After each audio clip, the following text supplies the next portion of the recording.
لیکن ہم نے کوئی دوستی کوئی تعلق بیچ میں نہیں رکھا اور جو امپلیمنٹ ہے اس کو کرنے کی کوشش کی سر 14 دن کے لیے جیلوں میں پھینک دینا تو شاید دنیا میں کہیں نہیں ہوا ہے سر، یہ تو دنیا میں کہیں نہیں ہوا ہے. کہیں نہیں، وہ ضمانتیں ہو گئی سر ان کی ضمانتیں ہو گئیں. لیکن یہاں پہ اگر ہم لوگ اچھا یہ میں مانتا ہوں میں بھی ہماری سمجھ غلط ہو سر، ہم نے بڑا قصور کر دیا، ہم معافی مانگتے ہیں اس بات کی کہ ہم نے جو ڈاکٹروں کی رائے مانی اور لاک ڈاؤن کی بات کی. لیکن میں آپ کو یہ یقین دلاتا ہوں کہ ہم اس پر کام کر رہے ہیں سر، کہ مل کر سب کو ایس او پیز بنائی جائیں، مرحلہ وار کاروبار کھولے جائیں گے. ظاہر ہے ہم اس بات کے متحمل نہیں ہیں، نہ ہمارا ملک نہ ہماری اکنومی. بہت بہت شکریہ جناب ناصر حسین شاہ ہمارے ساتھ موجود ہے، صوبائی وزیر بلدیات و اطلاعات. کمرشل بریک، اس کے بعد ہم ذکر کریں گے. پروگرام میں پہلے بھی بارہا ذکر کر چکے ہیں کہ کرونا وائرس پاکستان کی معیشت کے لیے مدد خداوندی ثابت ہو رہا ہے. ابھی سے تھوڑی دیر قبل حکومت نے ایک بار پھر پیٹرول کی قیمتوں میں 15 روپے فی لیٹر، ڈیزل کی قیمتوں میں 27 روپے فی لیٹر کمی کا اعلان کیا ہے. پچھلے 5 ہفتوں کے دوران پیٹرولیم پروڈکٹس کی قیمتیں 30 سے 35% کم ہو چکی ہیں. پاکستان میں مہنگائی تیزی سے کم ہو رہی ہے، اس کے مزید عدد شمار سامنے آنے والے ہیں. اسی وجہ سے شرح سود کم ہو رہی ہے. پاکستان کی معیشت کے لیے اس سے اچھا ماحول نہیں ہو سکتا. اس پہ بات کریں گے چھوٹے سے وقفے کے بعد.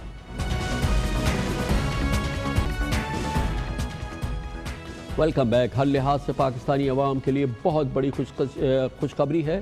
آج سے تھوڑی دیر قبل ایک بار پھر پیٹرول کی قیمتیں 15 روپے فی لیٹر کم ہو چکی ہیں اور اس کے بعد پیٹرول پاکستان میں 81 روپے 51 پیسے کا ہو گیا ہے. ڈیزل کی قیمتوں میں 27 روپے 15 پیسے کی مزید کمی ہوئی ہے. اب ڈیزل 80 روپے فی لیٹر ہو گیا ہے. مٹی کا تیل بھی اب مزید 30 روپے فی لیٹر سستا کر دیا گیا ہے اور یہ اب 47 روپے 44 پیسے فی لیٹر کا ہو گیا ہے. اور یہ اس لیے بہت اہم بات ہے کہ تقریباً 5 ہفتوں میں دوسری بار یہ کمی ہوئی ہے اور پیٹرول 30 روپے لیٹر اس دوران کم ہو چکا ہے اور ڈیزل 42 روپے لیٹر سستا ہو چکا ہے. عالمی منڈی میں تیل کی گرتی قیمتیں پاکستان کے لیے ہر لحاظ سے مدد خداوندی یا غیبی امداد سے کم نہیں ہیں اور یہ کرونا کا پاکستان کو سب سے بڑا فائدہ ہے اور اس سے جڑے ہوئے دوسرے فائدے، کیونکہ اب ہمارے امپورٹ بل کا 25% حصہ پیٹرولیم مصنوعات کا ہوتا ہے. دنیا میں تیل سستا ہونے سے عوام کے ساتھ حکومت کو بھی کم از کم $3 ارب کا فائدہ ہوگا. اس سال پیٹرولیم امپورٹ کا تخمینہ 13 ارب روپے لگایا گیا تھا لیکن اس مالی سال کے اختتام تک خام تیل کی امپورٹ سے 10 ارب 34 کروڑ ڈالر تک یہ محدود ہو جائے گی. تیل کی گرتی قیمتوں کا فائدہ پاکستان کو LNG پر بھی ملے گا کیونکہ LNG کے نرخ بھی برینٹ آئل کے بھاؤ سے جڑے ہوئے ہوتے ہیں. پاکستان کی حکومت کو اب بجلی اور گیس پر سبسڈی دینے سے بہت بڑی اس میں ایک ریلیف مل جائے گی اور حکومت چاہے تو بجلی کی قیمتوں میں بڑی کمی بھی ہو سکتی ہے. امپورٹ بل میں کم ادائیگیوں سے زر مبادلہ کے ذخائر ہمارے جو ہیں اس پہ پریشر نہیں آئے گا اور شاید وہ مستحکم ہو. اس مہینے روپیہ ڈالر کے مقابلے میں تقریباً 4% مضبوط ہوا ہے اور ڈالر سستا ہونے سے بیرونی قرضوں کے بوجھ میں 700 ارب روپے کی کمی ہوئی ہے. پیٹرولیم مصنوعات سستی ہونے اور امپورٹ بل میں کمی کی وجہ سے اس سال کرنٹ اکاؤنٹ خسارے میں بھی $1.5 ارب، تجارتی خسارے میں $2 ارب کی کمی ہو چکی ہے. اور اس بات یہ بہت اہم بات ہے کیونکہ اس سے جڑی تمام چیزیں ہوتی ہیں. پاکستان میں اس سے مہنگائی میں کمی ہوگی اور اس کے اثرات ہم نے آلریڈی دیکھ لیے ہیں. اس مہینے کے آغاز میں جو مہنگائی کے نمبرز آئے، انفلیشن کے نمبرز آئے، اس میں ڈرامائی کمی ہوئی تھی اور تمام شواہد یہ بتا رہے ہیں کہ پیر کو جب اپریل کے نمبر سامنے آئیں گے اس سے واضح طور پر سامنے آئے گا کہ پاکستان میں مہنگائی مزید کم ہو رہی ہے اور اسی کے نتیجے میں پاکستان میں شرح سود میں بھی ڈرامائی کمی ہو چکی ہے 4% سے زائد پچھلے 2 ماہ کے دوران. اور عام خیال یہی ہے کہ آئندہ چند ہفتوں کے دوران ایک اور بڑی کمی شرح سود میں پاکستان دیکھنے جا رہا ہے. گویا کہ پاکستان میں شرح سود میں بھی بہت بڑی کمی ہوگی اور یہ پوری صورتحال کے نزدیک میں کی وجہ سے تمام اشیاء کی قیمتوں میں لگ بھگ 20% جو حصہ اس کا کیونکہ سفری لاگت کا ہوتا ہے. پیٹرول اور ڈیزل سستا ہونے سے آٹا، چینی، گوشت، سبزیاں، دودھ، دیگر اشیاء خوردنوش کی قیمتیں کم ہوں گی. گڈس ٹرانسپورٹ کا کرایہ کم ہوگا اور اسی طرح سے یہ پاکستان میں مہنگائی کی شرح میں تقریباً 1.5 سے 2% مزید کمی کا سامان بن رہا ہے جو کہ اس مہینے میں مئی کے مہینے میں ہم دیکھ سکتے ہیں، یعنی کہ آنے والے مہینے میں. یہ تمام صورتحال پاکستان کے عوام کے لیے بہت راحت کا باعث بن سکتی ہے. اس نئی ڈیولپمنٹ پہ اور جعلی ڈیولپمنٹ پہ بات کرنے کے لیے آج ہم نے دعوت دی ہے. ایک بار پھر ہمیں جوائن کر رہے ہیں پاکستان کے نامور سینئر صحافی اکنامک افیئرز بزنس افیئرز کے جناب شہباز رانا ہمارے ساتھ اسلام آباد سے موجود ہیں. بہت بہت شکریہ شہباز صاحب. یہ جو کچھ میں نے اعداد شمار دیے اب سے 2 مہینے پہلے جنوری کے مہینے میں تو اس کا تصور نہیں کیا جا سکتا تھا کہ جب 30 اپریل کو ہم بات کر رہے ہوں گے پاکستان میں انفلیشن کہاں جا چکی ہوگی, پاکستان میں انٹرسٹ ریٹ کہاں پہ ہوں گے, فیول پرائسز کہاں پہ چلی جائیں گی. یہ سارا کچھ بہت ہی ڈرامائی انداز میں ہوا ہے اور یہ جو بھی ہے ظاہر ہے کہ اس کی وجہ کرونا اور گلوبل اس کی پینڈیمک بنی ہے, مگر یہ پاکستان کے لیے تو ایک گاڈ سینڈ اپرچونٹی بنی. جی کامران صاحب بہت شکریہ آپ کا. آپ نے بالکل ٹھیک کہا. جب ہم جنوری میں بیٹھے ہوئے تھے تو ہمیں 2 مشکلات کا سامنا تھا. IMF کی طرف سے پاکستان پر دباؤ تھا منی بجٹ لانے کے لیے اور بجلی کی قیمتوں میں اضافے کے لیے. تو 3 ماہ بعد قدرت کا نظام دیکھیے کہ آج وہ ساری چیزیں ایک سائڈ پہ ہو گئی ہیں. اور جیسا کہ ابھی آپ نے کہا کہ شاید ابھی سوچا کسی نے نہیں ہوگا کہ IMF کے پروگرام کے دوران آپ کی جو شرح سود ہے وہ 9% ہو جائے گی اور تیل کی قیمتوں میں اتنی زیادہ کمی ہوگی. خاص طور پر جو تیل کی قیمتوں میں آج کمی ہوئی ہے یہ میری بھی ایکسپیکٹیشن سے زیادہ ہے. عام طور پر یہ خیال کیا جا رہا تھا کہ حکومت جو ہے وہ آدھی جو کمی ہے وہ پاس آن کرے گی اور آدھی جو ہے اپنے ٹیکسز کے لیے قیمت میں روک لے گی. لیکن ابھی بھی 70 سے 80% جو ریکمنڈیشن تھی اوگرا کی اس پہ عمل درآمد کیا گیا ہے جو کہ 50% سے بہتر ہے جس کی ایکسپیکٹیشن تھی. دوسرا آپ نے جیسے انفلیشن کا بھی بتایا, انفلیشن کا نمبر امید ہے انشاءاللہ کل آ جائے گا جمعے والے دن اور وہ بھی تقریباً 9% کے قریب ہوگا. اور جو زیادہ اچھی بات لگ رہی ہے وہ یہ ہے کہ جو مالی سال 2020-21 ہے اس میں جو پلاننگ کمیشن کی فورکاسٹ اب سامنے آ رہی ہے وہ 6% مہنگائی کی شرح کی آ رہی ہے, جبکہ IMF کی جو شرح ہے اس کی وہ ایکسپیکٹ کر رہا ہے ابھی بھی تقریباً 8%. تو اگر ہم پلاننگ کمیشن کے اعداد و شمار کو لیں جس کے نیچے اسٹیٹسٹک کی ڈویژن بھی ہے تو وہ مجھے بہتر لگ رہا ہے. اس سے آپ کو فائدہ یہ ہوگا کہ شرح سود میں آپ مزید 2% تک کمی کر سکتے ہیں ایک, اور دوسرا یہ کہ حکومت کے اوپر اس طرح کا ایک دباؤ نہیں ہوگا قیمتوں کا. لوگوں کی انفلیشنری جو ایکسپیکٹیشنز ہوتی ہیں شرح سود زیادہ ہونے سے اور جو مہنگائی کا نمبر زیادہ ہونے سے وہ بھی کم ہوں گی. لیکن کامران صاحب اس وقت جو اصل مسئلہ ہے وہ ہے کہ آپ کس طریقے سے جو ڈیمانڈ ہے اس کو آپ بوسٹ کر سکیں باوجود اس کے کہ تیل آج آپ نے دیکھا ہائی سپیڈ ڈیزل کی اتنی زیادہ. اور اگر ہم اسے معاف کیجیے شہباز صاحب, اگر ہم اسے عام زبان میں کہیں جو کہ آپ نے بات کی کہ ڈیمانڈ بوسٹ کرے, اس کا مطلب یہ ہے کہ آپ عام زبان میں اگر ہم عام آدمی کو سمجھائیں آپ یہ کہہ رہے ہیں کہ لوگ نکلے خریدیں, خرید و فروخت ہو اور معیشت و کاروبار کا پہیہ چلے. کرونا کی صورتحال میں ایسا ممکن نہیں ہو پا رہا اور اگر یہ کسی صورت سے ہم اس کو قابو پائیں یا ہم کسی بھی صورت سے ڈیمانڈ کو بوسٹ کریں تو یہ تو گیم چینجر ثابت ہوگا. یہی آپ کہہ رہے ہیں؟ جی بالکل آپ نے صحیح فرمایا. اس وقت باوجود اس کے کہ شرح سود آپ کی 9% ہے, مہنگائی آگے نیچے جا رہی ہے, تیل کی اتنی کم قیمتیں ہیں, لیکن اس وقت کنزمپشن جو ہے وہ آپ بہت زیادہ کھپت ایکسپیکٹ اس لیے نہیں کر رہے کہ تقریباً ملک جو ہے وہ جزوی طور پر لاک ڈاؤن کی صورتحال کے اندر ہے. 2 بڑے سیکٹرز کامران صاحب اسے ابھی بھی فائدہ اٹھا سکتے ہیں. آپ کا جو زراعت کا شعبہ ہے وہ کسی نہ کسی طریقے سے ابھی بھی چل رہا ہے, گندم کی کٹائی ہو رہی ہے اور بہت ساری ایکٹیویٹی اس سے ریلیٹڈ ہوگی. تو وہاں پہ جو تیل کی کھپت ہوگی وہاں جو ذمہ دار ہے کسان ہے اس کی لاگت میں کمی آئے گی. اور دوسرا جو گڈس ٹرانسپورٹ ہے جو ابھی بھی چل رہی ہے, پبلک ٹرانسپورٹ تو نہیں چل رہی, اس میں بھی ان کے لیے بھی جیسے آپ نے بالکل صحیح کہا کرایوں میں کمی ہوگی. یہ جو 1-2 ماہ ہے وہ آپ کے سامنے ہے صورتحال. مئی کے اندر آپ بہت زیادہ کوئی ریلیکسیشن ایکسپیکٹ شاید نہ کریں لاک ڈاؤن میں. جون بھی تھوڑا سا شاید بہتر ہونا شروع ہو جائے, اللہ کرے جو کورونا کے کیسز ہیں وہ ابھی بہت سپیڈ سے بڑھ رہے ہیں لیکن اللہ کرے وہ کم ہو. تو یہ اب جو ساری بات ہو رہی ہے وہ جولائی سے ہو رہی ہے.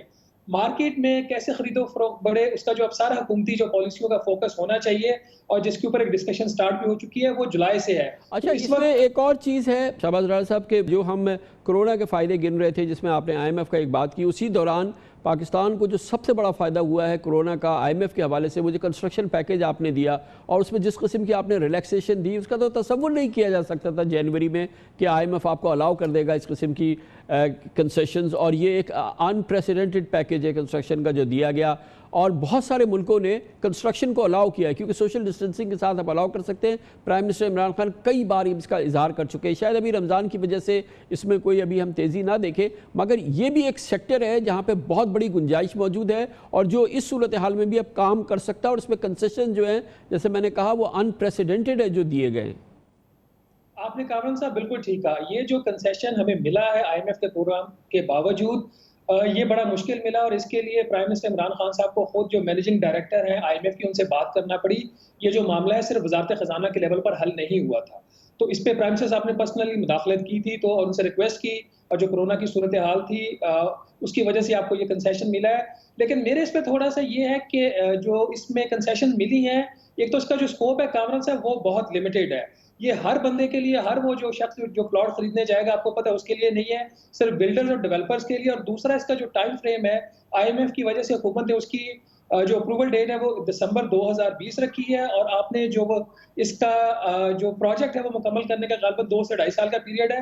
چونکہ ہم ایک ایسی فیز میں ہیں جہاں پہ لوگوں نے خرچ کرنے سے اپنا ہاتھ کھینچ لیا ہے. ایک تو یہ فیکٹر اس پیکج کے اوپر انفلوئنس ہو سکتا ہے، اثر انداز ہو سکتا ہے، اور دوسرا ایکٹیویٹیز تھوڑا سا گریجولی آپ کی پک ہوں گی شاید جولائی اگست سے.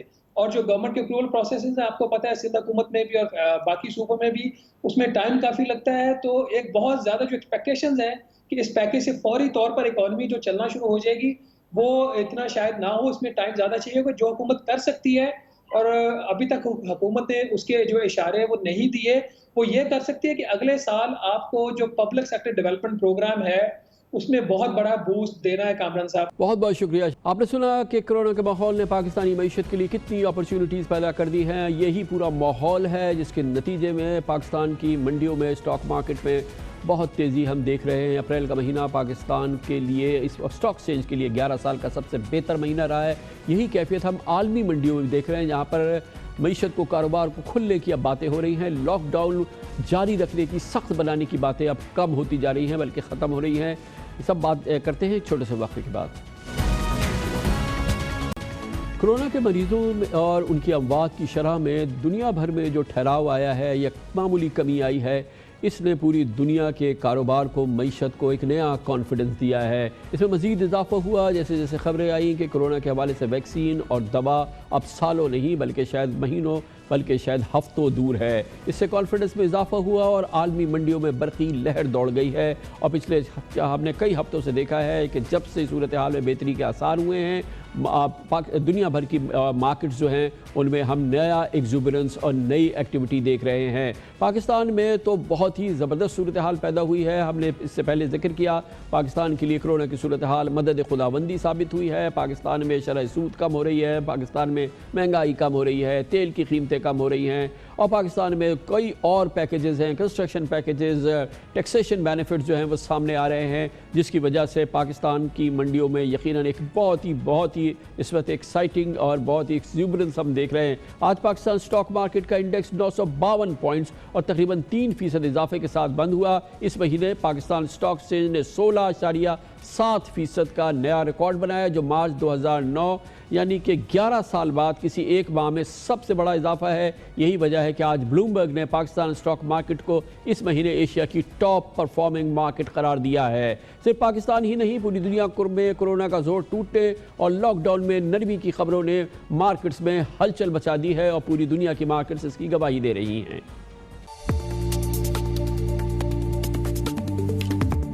ایک ماہ میں جاپان کی اسٹاک مارکیٹ 4% بڑھی، چین کی اسٹاک مارکیٹ میں 6% اضافہ ہوا،